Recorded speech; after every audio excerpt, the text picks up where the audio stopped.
Hi, I'm Safia. On the surface, my life might seem perfect. I'm a certified accountant with a thriving career. I live in a beautiful suburban home, and I have a husband, Mark, who looks at me like I hung the moon. We met 3 years ago at a charity golf event. He was terrible at golf, but incredible at making me laugh. After a whirlwind romance and a picture-perfect wedding, I was sure I found my happily ever after. But life has a way of revealing cracks beneath even the most polished veneers. Before I dive into the story, don't forget to like and subscribe. Let me introduce you to the key players in my life. First, there's my husband, Mark, a successful architect and the definition of a devoted son and husband. His parents, Tom and Linda, welcome me with open arms. Tom built the family construction business from the ground up, while Linda runs their charitable foundation. Then there's Sarah, Mark's younger sister. On paper, she's the marketing director for the family business, but her true full-time job. That's where the story begins. You know those family portraits where everyone's smiling, but something feels off? That's been my life since I married Mark. At first, I admired Sarah's close bond with her brother. She had this way of being everywhere, hovering a little too close, inserting herself into every conversation. It felt sweet, at first. Naive, right? I'd heard whispers about Mark's ex-girlfriend, Julia, a bright dental student who mysteriously ended things with him years ago. According to the family, Julia became paranoid and unstable after spending time with Sarah. I didn't think much of it then. The first red flag appeared during our engagement. Sarah had a knack for creating misunderstandings. Like the time she told Mark I canceled our anniversary dinner to work late, while telling me Mark had an emergency client meeting. We both spent the evening alone, confused and hurt, only to realize the next day that neither of us had canceled. Then came the wedding planning. Family heirlooms meant for me mysteriously disappeared, only to resurface later, after Sarah suggested better alternatives. My wedding dress order was canceled twice, with Sarah swooping in to offer her friend's boutique as a last-minute savior. Even our honeymoon plans weren't safe. Our original reservations vanished, but Sarah conveniently had a solution: a resort close to home, conveniently next door to where she booked her own vacation. Mark couldn't see it then, but I began to piece together the pattern. Sarah couldn't stand not being the center of her brother's world. Things took a darker turn when I stumbled across discrepancies in the family business accounts. As the company accountant, I couldn't ignore the missing funds. When I brought it up to Tom and Linda, they were devastated to discover their daughter had been embezzling. They cut off her access to company finances, leaving her drowning in gambling debts. That's when the accidents began. My car's brakes failed twice in 1 month. Meals I'd ordered arrived with ingredients I was allergic to. And Sarah? She was always there, playing the concerned sister-in-law with a sweet smile that never quite reached her eyes. The real shift happened after Mark and I announced we were trying for a baby. Sarah's reaction was bizarre. She went pale, excused herself, then returned with over-the-top enthusiasm. Not long after, my prenatal vitamins disappeared from my purse. Doctor's appointments were mysteriously canceled. And of course, Sarah was always ready with a solution, positioning herself as my guardian angel. It wasn't just about me anymore, though. I started paying closer attention to our weekly family dinners at Tom and Linda's Victorian home. Sunday nights were a tradition, complete with Linda's prize antique tea set, a silver-plated heirloom with delicate rose engravings. Sarah had appointed herself as the keeper of the tradition, claiming, "Mom's hands are too shaky now." Oddly, Linda's hands were perfectly steady when arranging her prize-winning floral displays. Every Sunday, Sarah arrived early to polish the tea set and arrange the 6 matching cups. Mine was always the one with a tiny chip on the bottom. Charming, she'd say. My headaches always seemed to follow those dinners, and on the rare Sundays I skipped tea, Sarah's disappointment was palpable. I started documenting everything, photographing the tea set, tracking my symptoms, collecting evidence.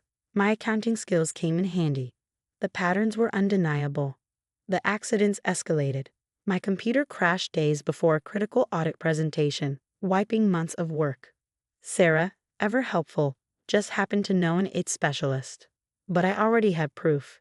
Earlier that week, I found Sarah's browser history on the office computer. Searches like how to corrupt Excel files remotely. When I tried showing Mark, the history had been mysteriously cleared. I knew I had to be smarter. So the next Sunday, I set up my phone to record video. I propped it on the kitchen shelf, angled perfectly toward the formal dining room's tea cart. I'd spent weeks studying Sarah's movements, her little rituals with the antique tea set. Tonight, everything had to be perfect. While helping Linda with the roast, I kept my phone screen in view through a reflection. Sarah was in her usual spot by the tea set, her movements precise, practiced. Then it happened. She glanced over her shoulder, reached into her pocket, and leaned over my cup. A small vial appeared in her hand, just for a moment before disappearing back into her cardigan. My hands shook as I steadied myself against the counter. After months of suspicion, I finally had proof. But confronting her now would be reckless. I needed everyone to see the truth for themselves. At dinner, Sarah's eyes flicked nervously toward my untouched teacup. Her fingers tapped the table, betraying her tension. "Your tea's getting cold, Sophia," she said, her usual sweet smile strained. "Actually," I replied, standing, "why don't we switch seats, Sarah? I can hardly hear Tom's story about the new project from over here." I picked up my teacup as I moved toward her chair. The color drained from her face. "Oh, but you always sit there. It's tradition," she stammered. I smiled, already settling into her seat. Maybe it's time for a change, unless there's a reason we shouldn't switch. The room grew still. Sarah's gaze darted to my cup. The next few moments unfolded in slow motion.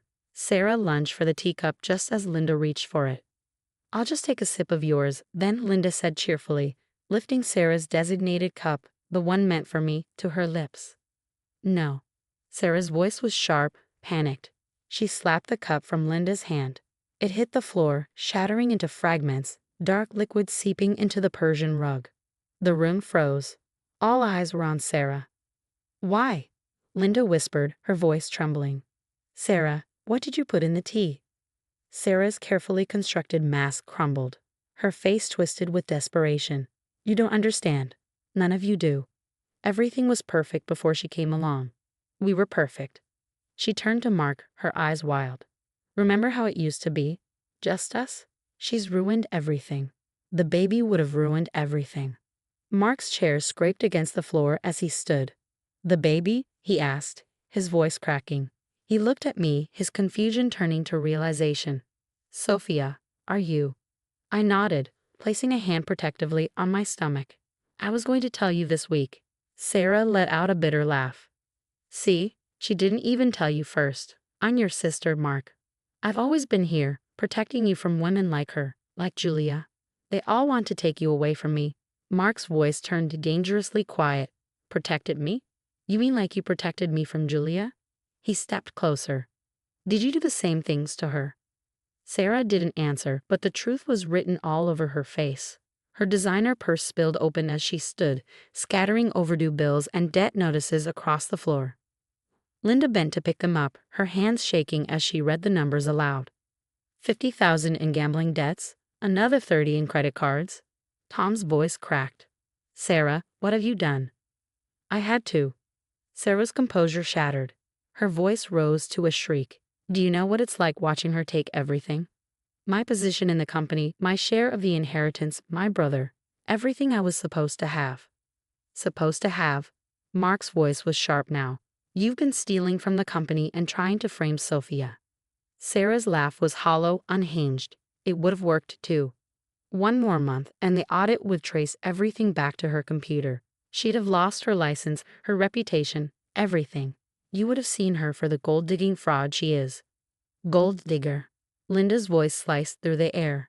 "Sophia is the one who saved the business from bankruptcy last year. She doubled our profits with her new system." "Exactly." Sarah spat. "She made herself indispensable. The perfect wife, the perfect daughter-in-law, now the perfect baby to secure her claim to everything." The room fell silent as a small vial rolled out of Sarah's purse, its label visible to everyone. A powerful sedative. Tom picked it up, his hands trembling. This would have made any accident look natural. Mark's face hardened. "You could have killed her. My wife, my child." Sarah's face twisted with rage. "It's not fair. Do you know how it feels to watch her parade around in designer clothes, driving the car you bought her?" "I bought my own car," I said firmly. "I built my accounting practice with my own money, long before I even met Mark," I said firmly, cutting through Sarah's lies. Her face twisted in rage. Lies. Everything about you is a lie. Sarah lunged for her purse, but Tom caught her arm. A small notebook tumbled to the floor.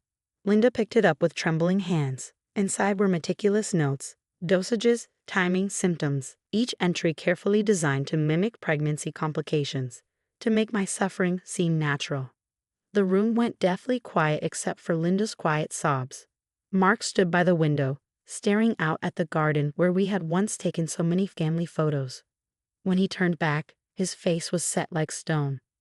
"You're done, Sarah," he said, his voice cold and final. "No more jobs at the company. No more access to family funds. No more Sunday dinners. No more anything." Sarah's defiance cracked, but no one moved to comfort her. 3 months later, we heard Sarah had moved across the country. Rumor had it she was living in a small apartment, working an entry-level job. Her gambling debts and legal fees had devoured every penny she had left. Occasionally, she sent emails, pleas for forgiveness, promises she had changed, or veiled threats about what she deserved. They sat unopened in our spam folder, alongside the demands from her creditors. The family business thrived once we implemented stricter financial controls. Tom and Linda transferred their shares directly to Mark, with a trust set up for our daughter. Linda replaced the old tea set with a new one that sparkled in the china cabinet, this time with perfectly matching cups. No chips, no flaws, no hidden intentions. Our daughter's nursery is painted in soft yellow, a room filled with warmth and love. But the real warmth comes from the photos on the walls, smaller now, with one less person in them. Yet somehow, they feel more complete. The smiles in those pictures finally reach everyone's eyes. They say money is the root of all evil. But I disagree. It's not wealth. It's the desperate need to possess what others have. Not just their money, but their happiness, their love, their very lives. Some people can't bear to see others succeed where they failed. I still check my daughter's bottles twice, test her food before feeding her. Some habits are hard to break. But as I watch her grow in a home filled with trust and love instead of greed and envy, I know we made the right choice. Some things are more precious than silver teacups and family fortunes. And some family portraits look better with one less false smile.